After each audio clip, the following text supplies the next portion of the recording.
পড়ার বিষয় পক্ষ থেকে বলছি, তোমরা যারা কলকাতা বিশ্ববিদ্যালয় ফার্স্ট সেমিস্টারে হিস্ট্রি অনার্স নিয়ে পড়ছো, তাদের এই বছর অনার্সের 4টে পেপার রয়েছে, ডিএস 5, 6, 7, 8, অর্থাৎ ডিএসসিসি 5, ডিএসসিসি 6, ডিএসসিসি 7 এবং ডিএসসিসি 8। ইতিপূর্বে আমরা অন্য অনার্স পেপারের সাজেশান দিয়েছি। আজকে আমরা এই fourth semester history honours DSCC 8-এর অর্থাৎ হিস্ট্রি অফ ইউরোপ 1650 থেকে 1780 সালের যে সিলেবাস, সেই সিলেবাসের যে গুরুত্বপূর্ণ প্রশ্ন, সেই গুরুত্বপূর্ণ প্রশ্নের আমরা সাজেশন দেব।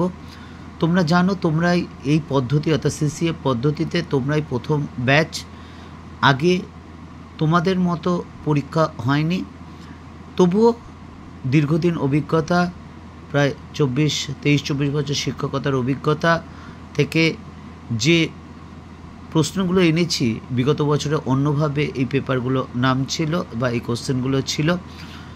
তা যাই হোক, তা এই সাজেশানটা শুরু করার আগে আমরা একবার মার্কস ডিভিশনটা চলো দেখে নিই।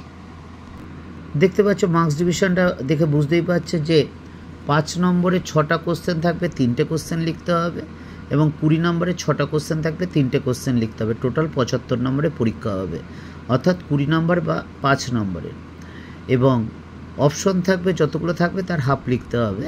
তা চলো এবার আমরা সাজেশনটা শুরু করি। তোমাদের অনেকের অনুরোধেই আমরা এই সাজেশনটা দুটো পার্টে এনেছি। প্রথমে কয়েকটি রেখেছি যেগুলো খুব ভালো করে পড়বে, কারণ আমরা যখন তোমাদের মতো পড়াশোনা করতাম 12টা, 14টা বা 15টা কোশ্চেন একই রকমভাবে সমানতালে মুখস্থ করা সম্ভব নয়। কাজেই এর জন্য আমরা কয়েকটা 3টে ভাগে 2টো ভাগে ভাগ করে নিয়েছি, যেগুলো আসলে ফার্স্ট টার্গেট থাকবে ওগুলোই লিখব। অর্থাৎ প্রশ্ন পেয়ে যদি আমরা দেখি ওই প্রশ্নগুলো আছে, কোনো রকম চিন্তাভাবনা করব না, ওই কোশ্চেনগুলো লিখব। এবং ওই কোশ্চেনগুলো আমাদের সময়কার কথা বলছি, টার্গেট থাকতো মিনিমাম 60%। বুঝতেই পারছো, অনেক আগের কথা, এখন থেকে প্রায়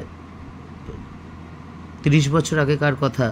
কাজেই সেই সময়কার 60% কিন্তু আজকের দিনে অনেক। এটাও এই 60% পাওয়াটা খুব টাফের ছিল, এটা নিয়ে কোনো সন্দেহ নেই। তা যাই হোক, আমরা এই 6টি কোশ্চেন 20 নম্বরের দেখতেই পাচ্ছ 6টি কোশ্চেন আমরা প্রথমে রেখেছি। তোমরা যদি এই 6টা কোশ্চেন আগে পড়ো 20 নম্বরের, দেখতেই পাচ্ছ প্রথম প্রশ্ন হচ্ছে মুদ্রণ বিপ্লবের কারণ ও ফলাফল আলোচনা করো। 2 নম্বর, ইংল্যান্ডের সংসদীয় রাজতন্ত্র গড়ে ওঠার কারণ বা গৌরবময় বিপ্লবের কারণ। 3 নম্বর, ইংল্যান্ডের সামরিক বিপ্লব সম্পর্কে আলোচনা করো। 4 নম্বর, ইউরোপে সামরিক বিপ্লব সম্পর্কে আলোচনা করো। একটা ইংল্যান্ডের, একটা ইউরোপে, তা এটা ডবল হয়ে গেছে, একই কোশ্চেন হবে, অর্থাৎ 3 আর 4 কিন্তু একই হবে। 5 নম্বর, ইংল্যান্ডে প্রথম শিল্প বিপ্লবের কারণগুলি আলোচনা করো। এবং লাস্ট প্রশ্ন, বৈজ্ঞানিক বিপ্লব ও ইউরোপে এর অবদান আলোচনা করো। এই যে 20 নম্বরে এই 5টা বা 6টা কোশ্চেন, এগুলো কিন্তু তোমরা আগে খুব ভালো করে পড়বে। তারপর দেখো 20 নম্বরে আরও কিছু কোশ্চেন লিখেছি যেগুলো অ্যাকর্ডিং টু সিরিয়াল ইম্পর্টেন্ট, অর্থাৎ এই প্রথম কোশ্চেনটা সবচেয়ে আগে ইম্পর্টেন্ট, অর্থাৎ এটা 6 বা 7 নম্বর যাই বলো না কেন। দেখতেই পাচ্ছ মার্কেন্টাইলবাদের মূল বৈশিষ্ট্যগুলো লেখো বা ইউরোপীয় অর্থনীতিতে মার্কেন্টাইলবাদের প্রভাব লেখো। 2 নম্বর, মূল্য বিপ্লবের কারণ ও ফলাফল। 3 নম্বর, অষ্টাদশ শতকে ইউরোপে জ্ঞানদীপ্ত স্বৈরাচারের বৈশিষ্ট্য লেখো। 4 নম্বর, ফ্রান্স ও জার্মানির শিল্পায়নের প্রধান বৈশিষ্ট্য আলোচনা করো। 5 নম্বর, সপ্তদশ শতকে ইংল্যান্ডের বিপ্লবে লেভেলার ও ডিগার্ডদের ভূমিকা। এবং লাস্ট প্রশ্ন, সপ্তদশ শতকে ইংল্যান্ডে গৃহযুদ্ধের চরিত্র আলোচনা করো। অর্থাৎ এইখানে 6টা কোশ্চেন, আগে 6টা বা 5টা কোশ্চেন, এই টোটাল 11টি কোশ্চেন। তার মধ্যে প্রথম যে দেখতেই পাচ্ছ 6টা, অ্যাকচুয়ালি 6টা না, এটা 5টা হবে, কারণ 3 আর 4 এটা একই উত্তর। তা এই 11টা কোশ্চেনের মধ্যে প্রথম 5টা তোমরা খুব ভালো করে পড়বে।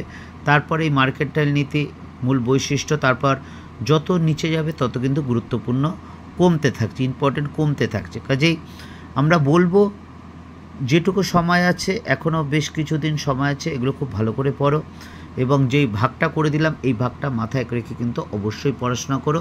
এবং বিগত বছরে আমরা যে সাজেশান দিয়েছি তোমরা যদি ফলো করে থাকো, দেখবে কী পরিমাণে কমন এসেছে। যদি না করে থাকো বা না দেখে থাকো, তাহলে দেখো যে আমরা থার্ড সেমিস্টারে যে সাজেশান দিয়েছিলাম হিস্ট্রি অনার্সের বা তোমাদের পাস কোর্সেরও ফিলোসফি বা এডুকেশন বা পল সায়েন্সের যে সাজেশান দিয়েছিলাম তাতে কী পরিমাণে কমন এসেছে। যদি বিশ্বাস হয় তাহলে অবশ্যই চ্যানেলটা লাইক করে সাবস্ক্রাইব করে বেল আইকন টিপে রেখো, কারণ আমরা অনবরত বাকি সাজেশানগুলো তোমাদের দিয়ে দেব কাজেই। এবং এই ক্ষেত্রে যদি ভালো লাগে তাহলে চ্যানেলটি লাইক করবে বা সাবস্ক্রাইব করবে বা বেল আইকন টিপে রাখবে। এবার আমরা যে 5 মার্কসের 6টা কোশ্চেন থাকবে তার মধ্যে 3টে প্রশ্ন লিখতে হবে। আমরা দেখেছি কোশ্চেন প্যাটার্নে কলকাতা বিশ্ববিদ্যালয়ের পক্ষ থেকে তাই বলা হয়েছে। দেখো, প্রথম 5 নম্বরের প্রশ্ন, জ্ঞানদীপ্তির যুগ সম্পর্কে আলোচনা করো বা কাকে বলে। 2, গ্যালিলিওকে কেন আধুনিক বিজ্ঞানের জনক বলা হয় বা টিকা লেখো গ্যালিলিও। 3, কোপার্নিকান বিপ্লব। 4, সামরিক বিপ্লব। 5, নিউটনের বৈজ্ঞানিক আবিষ্কার সম্পর্কে আলোচনা করো। 6 নম্বর লেভেলার এবং 7 নম্বর টিকা লেখো আদি শিল্পায়ন। এই 7টা টিকা আগে তোমরা খুব ভালো করে পড়বে এবং বুঝে পড়বে। সবচেয়ে কথা হচ্ছে বুঝে পড়বে। আমরা পড়ার বিষয় পক্ষ থেকে বারবার বলি যে চোখ কান বুঝে মুখস্থ করবে না, কারণ কোনো জায়গায় যদি ভুলে যাও তাহলে আর ব্যাক করতে পারবে। কিন্তু যদি বুঝে পড়ো জিনিসটা, তাহলে কোনো জায়গায় ভুলে গেলে তোমরা কিন্তু সহজেই বুঝে আসতে পারবে। এছাড়া যদি বুঝে পড়ো জিনিসটা, তাহলে ভবিষ্যতে যদি তোমাদের এগুলো কিন্তু খুব কাজে লাগবে। এবার বাকি 5 নম্বরের প্রশ্নগুলো দেখো। এই 7টা পড়ার পর মার্কেন্টাইলবাদের বৈশিষ্ট্যটা আমরা দিয়েছি, এটা অবশ্যই 20 নম্বরে আছে, দেখতেই পাচ্ছ। 2 নম্বর, লক কীভাবে একটি আদর্শ সরকারের রূপরেখা তৈরি করেছেন। 3 নম্বর, ইংল্যান্ডের কৃষি বিপ্লবের শিল্প বিপ্লবে কৃষির অগ্রগতি আলোচনা করো।